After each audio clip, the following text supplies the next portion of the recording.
What's up? I'm David Longoria. Welcome to the world here on the 24K Music Network. I'm here in the studio this time around with a very talented young lady. You've probably heard her music a lot, in fact. This is Miss Lisa Loeb. Welcome to the show. Thank you very much. Thanks for having me. It's a pleasure. Now, you've had a lot of tremendous success on the pop charts, on adult contemporary, like in all kinds of ways. You've had tremendous success in movies. I think the first big hit was in Reality Bites. Is That's that right? right, yeah. Okay, yeah, and so these are like classic singer-songwriter things. Yeah. And how did that come about? Well, how did I get the song on the soundtrack? Yeah, like out of nowhere. It's pretty crazy. I'd been playing music for a long time. When I got to college, I had actually been making music even in high school and when I was a little kid. Mm-hmm. And after college, I moved to New York City.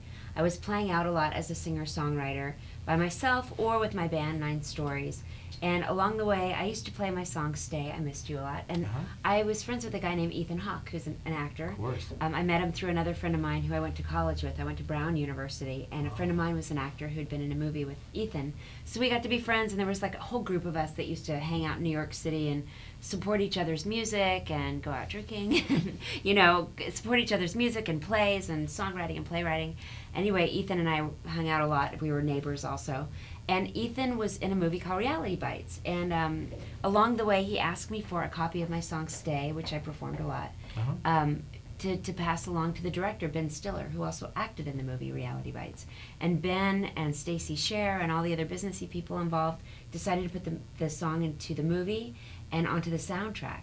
Beautiful. So the song Stay was on the soundtrack for Reality Bites before I was signed to a record label. So I was an independent artist, got the song on the soundtrack, which again at the time seemed totally normal because you have friends who are actors and you sort of assume like, oh, my actor friends works with this. Yeah, well, they'll just pass the song along and somebody will put it in a movie. Yeah. But now after doing this for many, many years, it turns out that's not so typical. Happens. It doesn't rarely actually happen, happens, yeah. So that happened, and a radio station down in Houston started playing the song Stay on their pop station, this station KRBE. And it started growing and growing, and it became a #1 song. How wonderful. I mean, that's the kind of success story kids dream about. Oh yeah, and it was awesome because I'm like a very independent person when it comes to my music, and I like to make the music the way I like to, and I always work with great teams of people. Like at the time I was working with Juan Patino, who was the producer and engineer, and I was working with my band, and we made the music like we wanted to in an apartment in New York City. We recorded it, and so I think having that success and going to #1 without a label, it gave me the freedom and it also gave me the confidence, like to know that we had done it the way we really wanted to, and that it became successful. Yeah. Yeah, and your artistic vision was the right way. Right, because you know, when you do this a long time, you work with a lot of different people who have different levels of experience and success for different reasons and in different ways, and you can start questioning yourself. But luckily, between me being pretty stubborn artistically, and also luckily having that kind of success early on, it's given me a lot of confidence and reinforced my ideas of that I really think it's important to follow your vision. Yeah. It's important to collaborate too. Yeah, absolutely. But it's important to follow your vision. Okay, well, let's take just a second and check out some of Lisa Loeb's new album. Is that what we're going to hear? Yeah. We're going to hear something off of this? Are you going to perform it for us? I'm going to play a song called No Fairy Tale from my album, No Fairy Tale. That's the same title. That's right. What a coincidence. This is Lisa Loeb performing live in Hollywood. Yes. A song from her new CD. Of course, this is No Fairy Tale. Welcome to the world.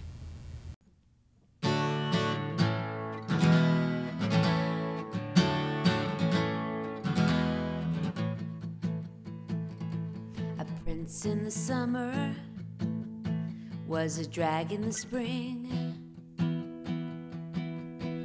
How could you know that he took off his ring and everything you wanted behind the castle wall? 100 white horses or stuck in the stall. But it's no fairy tale, there's no breadcrumb trail to lead you back, but it's just as well. That's a better one to tell. You tried, but you can't bear the weight of the glitter and the glue. So you lie down to dream of the kiss that'll wake you. Once upon a time can lead to a hapless ever after, when the tears are real, so is the laughter. It's no fairy tale, no, there's no breadcrumb trail to lead you back, but it's just as well. And you can close the book and curse the turn it took, and tell the true story of how you fell. That's a better one to tell. And when it's told, the leaves are turning red and gold, and no one had to come along and cast a spell. But it's no fairy tale, no, there's no breadcrumb trail to lead you back, but it's just as well. And you can close the book and curse the turn it took, and tell the true story of how you fell.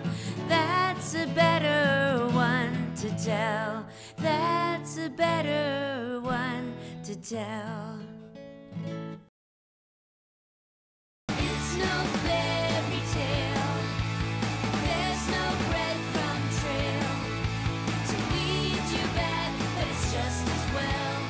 That's a better one to tell. Lisa Loeb's album, No Fairy Tale, is available now on iTunes, Amazon, and wherever great music is found.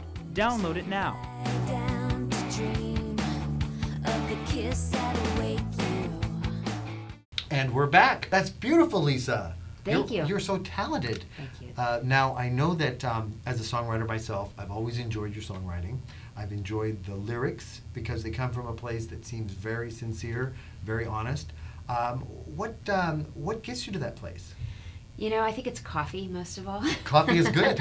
I think coffee is the driving force behind all creativity in my life, especially as a mother of two tiny children, a 3-year-old and an 8-month-old. Well, they'd have to be tiny. You're tiny. It's all a miracle. It's a miracle of yeah, anyway, you don't need to hear about that. But anyway, yeah, I think, you know, it was cool when I made the album No Fairy Tale. My friend Chad Gilbert came to me, and he's a guy who's a guitar player in a band called Newfound Glory. Mm-hmm. And they're a very punky band. They're Yeah. a punk band, basically. And we had worked together before. His band had covered my song Stay on one of their records and did this really punky cover of it. And they asked me to sing on it, and I thought that was really cool. It sounded really cool and very different from my own version. So I sang on their record, and we got to be friends over the years, and he came to me with this project, like, we have to do a punky poppy rock record. And I've put rock music on my albums in the past. My songs are always very song-oriented. They, you know, I can just play them with an acoustic guitar or with a band or orchestra or whatever. But with this, we wanted to push it even further. So a little more edge to it. Put a little bit more edge. So it was a great collaboration. It really inspired me to be more energetic, be more. And with some of the lyrics, I think I got even more personal than I have in the past. I think that's also an overlying goal of mine. Is in the past when I listened, like when I was a kid, I listened a lot to David Bowie and The Cure and Led Zeppelin, The Police, a lot more sort of rock bands than singer-songwriters, Yeah. really. But they all had great songs. All Great those songs, groups, but kind of abstract, Yeah, right? Like the little lyrics are artsier. kind of abstract, Yeah. and that was what I liked to do. That's what I wanted to do. But as I started touring more, as I started touring, and I toured with a lot of singer-songwriters like the Indigo Girls and Lyle Lovett, and there were certain bands that I became more aware of, and I realized I want to be able to tell stories like that. So I'm trying to combine that, like abstract storytelling and direct storytelling, so you kind of know exactly what I'm talking about. But the difficult thing, I think, as an artist, when you go out there on stage and you're performing something that's that personal, is like it's very revealing, isn't it? It is, but I have to say, not to like bum anyone out, but sometimes songs that sound personal, they're actually not. It's fake. It's the not whole personal. thing is Hollywood. It's inspired by something personal, obviously, because I'm writing it or co-writing it with somebody else. So it comes from my heart, it comes from my brain and my experiences. But it's really storytelling. There's one song on the record that I wrote with Chad. Chad challenged me to write a song called "The 90s," a song about the 1990s, which was when my songs started getting popular and when I really started having a professional career playing music.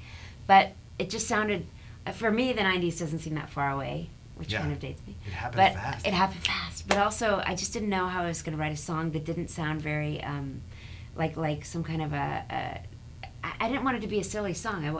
And I'm a really nostalgic person. Like, I love thinking about growing up and what it was like and looking at old pictures. So I finally rose to the challenge and wrote a very personal song about my experience making my video for Stay, not being able to play with my band in the video, which was sort of like devastating to me because I wanted to show people that I really had a band and I really was, a rock musician, not a singer walking around, which I ended up being a singer walking around like a loft in New York City. But the artistic vision for the video was better than the idea of me showing that I have a band. Yeah. But anyway, I ended up writing a much more personal song than I normally do, and being able to tell people, yeah, I do love the 90s, but I want to keep moving forward. Awesome.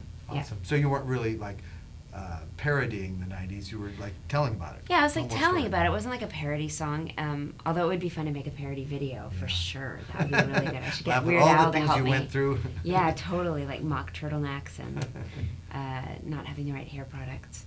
But anyway, I think on this record I do have some personal stories, and even there's a couple songs that I didn't write on the record, like two by Tegan and Sarah. And Tegan and Sarah are one of my favorite current bands, I would say. And they inspired me when I was writing music for this record, not even knowing I was going to make this record. Just when I was writing, I'd listen to Tegan and Sarah because I loved their energy and their ability to combine, again, the abstract with the literal to really tell a story that you feel when you listen to it. And Chad, who helped me put the record together, he brought Tegan into the project, and she sang on the record, and she contributed 2 songs that add a different dimension, and she was able to tell stories that aren't the way I normally would tell them myself. But it rounded out it rounded out the record, I thought. More colors to the painting. Yeah, exactly. Oh, nice. Yeah. Now, for all the audience who's dying to hear this, and they want to check this out, where's your website? I'm lisaloeb.com. That's pretty easy. It's really easy. Can we put it up here, Robert? Yeah, lisaloeb.com, and I'm on Twitter as well. Twitter too? At Lisa Loeb. All right, that's pretty straightforward. And I tweet a lot, and then I also have somebody who helps me tweet official things because I'm not always on top of all the times and places that I am going to be. Where you're going to perform or something. And I'm too busy actually eating lunch. Yeah. And then I'm also on Facebook, Lisa Loeb Official Facebook, and my videos are there. So we can like all you, kinds of we fun, can extra hear content. your tweets? Yeah, you can see videos. There's some footage of Chad Gilbert and I working in the studio, photos from our recording session, all kinds of extra bonus things. Very cool. Pictures of cats. Pictures of cats. You can't get enough of those. Yeah, Do you have a cat? I have 2 cats. You have 2 cats? What are their names? Sweetie McGee and Chinchy Morty. Nice. Perfect. Artist names. Oh, yeah. Well, Lisa, thanks for being with us today. Thank you. It's a pleasure. And for those of you who have not yet taken a copy of this home or downloaded it into your iPod, iPhone, iComputer, just in your eye, wherever, you need to do that because it's some beautiful stuff. I'm David Longoria. Welcome to the world here on the 24K Music Network. See you next time.